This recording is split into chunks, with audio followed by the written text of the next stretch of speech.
What's up, everybody? Welcome to another edition of Model Breakdown. This is a series in which I talk entirely too long about a particular kit in question, be it a single model kit, full-on squad, vehicle, what have you.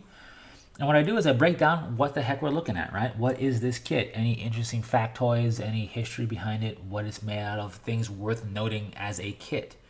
After that, I'll discuss my personal thoughts, opinions, likes, dislikes, etc. About the kit. In fact, I'll probably do that while discussing the kit. Then I'll go over my thoughts on building and painting the kit in question. I haven't done everything, but I've done enough where I can look at it and give a basic plan of attack and just a different methodology for tackling it. And it's nice to see other people's methodologies to further refine your own. So that's why it's meant to be out there as a resource, even though it's not going to be crazy intricate in detail or knowledge necessarily. After that, I will discuss my thoughts on whether or not I think the kit in question needs to be redone, and regardless of that fact, if GW was to redo it tomorrow, what would I like to see done and why? With all of that said, we're going to be looking at Black Templars because their model range has been updated fantastically with the release of the supplement book. The rest of us loyalists and starters looking at it going, well, we got our books. We didn't get an awesome range like this. What gives? A little jealous, but they look fantastic. But we're not here to talk new, at least not yet. We're here to first look at the old. This is going to be the old Black Templars Emperor's Champion model, specifically what I call the production model. I say this because back when this model was more relevant, to the time of the game, the time frame of the game, there was another limited edition Black Templars Emperor's Champion model with more Black Templars detail on it, different pose with the sword held by both hands out in front. Cool looking model, but it was a limited edition run. So we're not going to be talking about that one. Instead, we're going to be talking about the production one, the classic quintessential Emperor's Champion pose, and in my opinion, the better of the models. This model started life pewter. I don't know if it ended life as Finecast, but it eventually did have a Finecast run. And as a result, it is a product of its times, meaning this model, being pewter, back when it came out all those years ago, was, you could say, quote unquote, kind of cutting edge, but also limited by the limitations of pewter. One of the things worth noting right away is that the model is a little less bulky than standard Firstborn Space Marines are nowadays, just like Azrael's model is the same thing. Again, these because they're both products of the time in which they came out. It's not anything worth being worried about. It's just a random factoid, if you will. This model also is only 4 pieces. The backpack is a plastic piece in its own bit detail. And due to that fact, you could use whatever backpack you want. But anyways, it's a plastic backpack bit.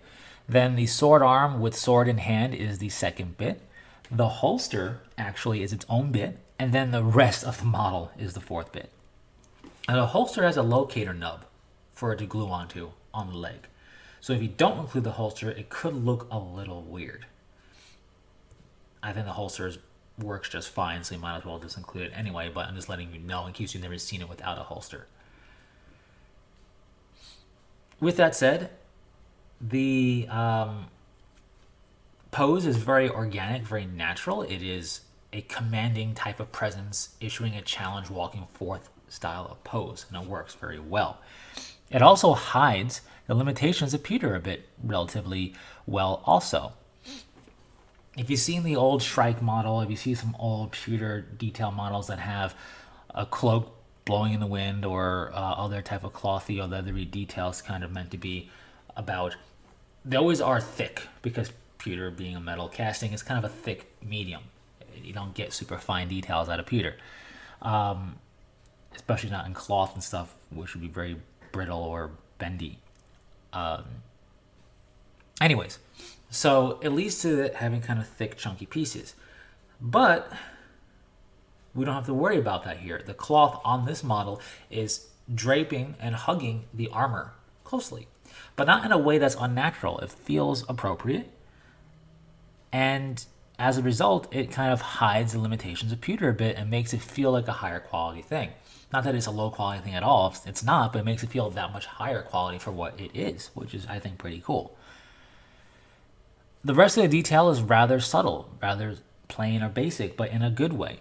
I appreciate that the cross pendant that it's wearing is a pendant on a chain and not sculpted chest plate detail. I like it being a pendant and kind of asymmetrical a little bit, because it's not sitting in the center. So it's off to one side because it's a chain.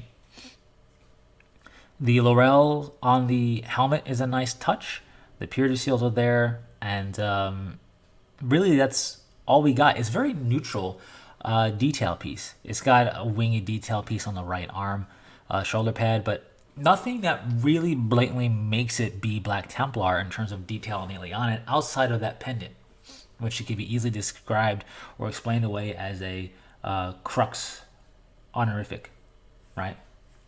Anyways, if you were not painting it as a Black Templar. But yeah, my point is that the detail is very neutral. So this model actually does work and has worked for many a person very well to be a captain or whatever else for some other chapter. So I really like this model. When I was first getting into Space Marines, even when I knew I wasn't going to go Black Templar because it was a thought, I kept looking to this model. I kept seeing a lot of conversions and repaints and, chapter counts as stuff just to make it look as a different look and whatever else. And it's a very fantastic model. I actually own a Peter Emperor's Champion model. I converted it. I still have the sword arm, but I gave it a Thunderhammer arm instead. And this pose actually works very well with a weapon swap like that. Even a ranged weapon swap, it just feels very natural. You could even do a jump pack swap if you wanted to, and it would feel like very fitting, like it's supposed to be there. So that's really cool. With that said, it's definitely a model that stands out. Of course, it's a unique sculpt. It's going to for that regard. But even outside of that, it doesn't have the same exact shape as other Astartes Firstborn Power Armor. Of course, it's very similar, but it has kind of its own distinct kind of style to help it stand out on top of being a unique sculpt. So it's not... It stands out in a way without insisting upon itself in a ornate manner. Now, I love ornateness, right? It's why I really love the Custodes, for one of many reasons. But I really appreciate the subdued, subtle nature of the Emperor's Champion model and why it stands out. So, for building and painting this guy as intended, right, as a Black Templar Emperor's Champion, it's pretty straightforward, pretty simple, and it can be relatively quick going. As with any model, you want to dry fit the parts, even something as basic as this, just to make sure the casting didn't warp anything weird and there isn't an extra flash hanging out in the way. Then, since we're only looking at 4 bits here, really take your time to clean up anything, any mold line, any stray pewter bit, whatever it is. Make it as pristine as possible. It's only 4 pieces. It is more of a central figure piece anyway. Really take your time to have it be the best blank canvas it can be.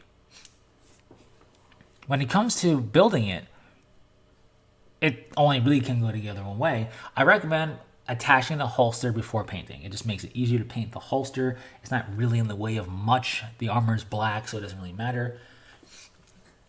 I recommend keeping the backpack and the sword arm separate, so you have basically 3 total pieces to paint up. And then I recommend doing all the non-black armor pieces first and the non-black detail pieces first. The cloth, the shoulder pad inset being white, the laurel, whatever color you're going to do it, whatever you're going to do for shoulder pad trim and pendants and gemstone stuff. All of that, do everything that's not the black armor, then do the black armor. Because black armor cleans up and neatens up very easily, no matter really how you're doing it, it does that. So I recommend getting all the other stuff out of the way and then carefully neatening up around it. That's just my own personal recommendation there.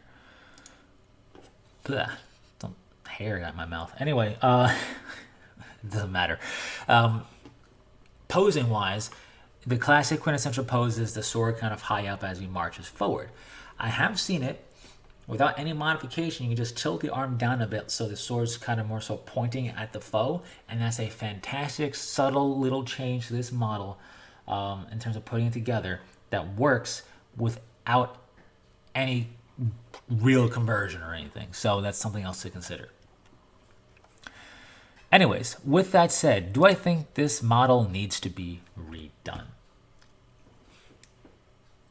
Put it to you this way. When I say need, and I'm going to say yeah, well, first off, the model was redone. It's kind of a moot point.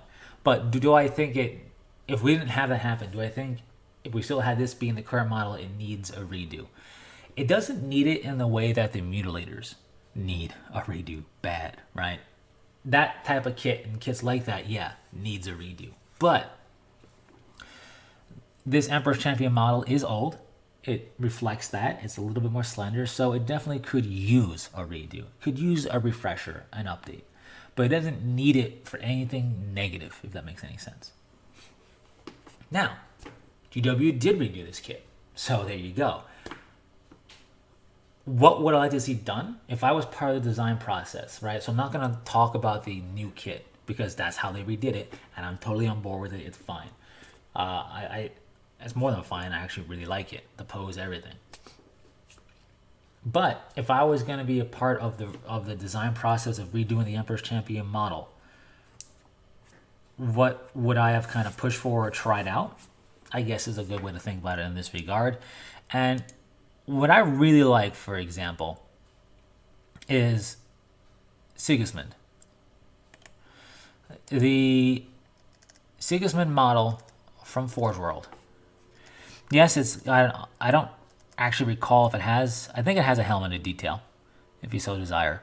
But it's not so much about the actual detail, or it's not so much about the actual sculpt necessarily being Heresy era armor and stuff like that.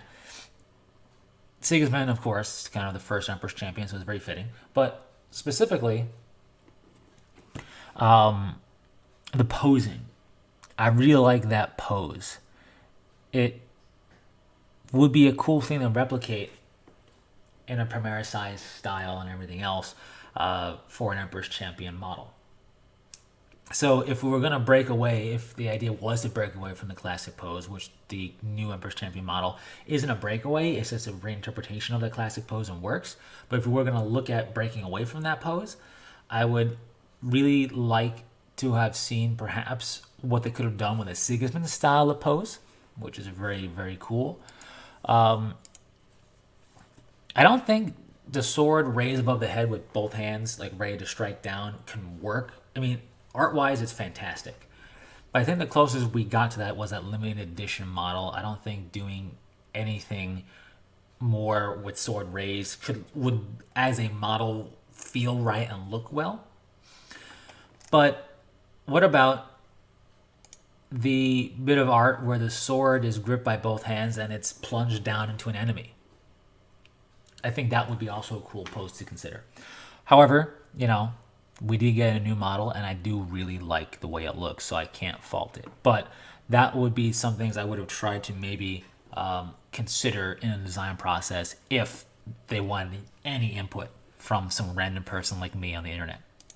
Anyways, with that said, the old Emperor's Champion model is still fantastic. It's still worth getting if you have any interest in the model and you can find it and it's not overpriced. So if you're a Black Templars player, if you have this model or if you use this model for a conversion, share your thoughts. And even if you don't own it, but you've seen it, share your thoughts as well.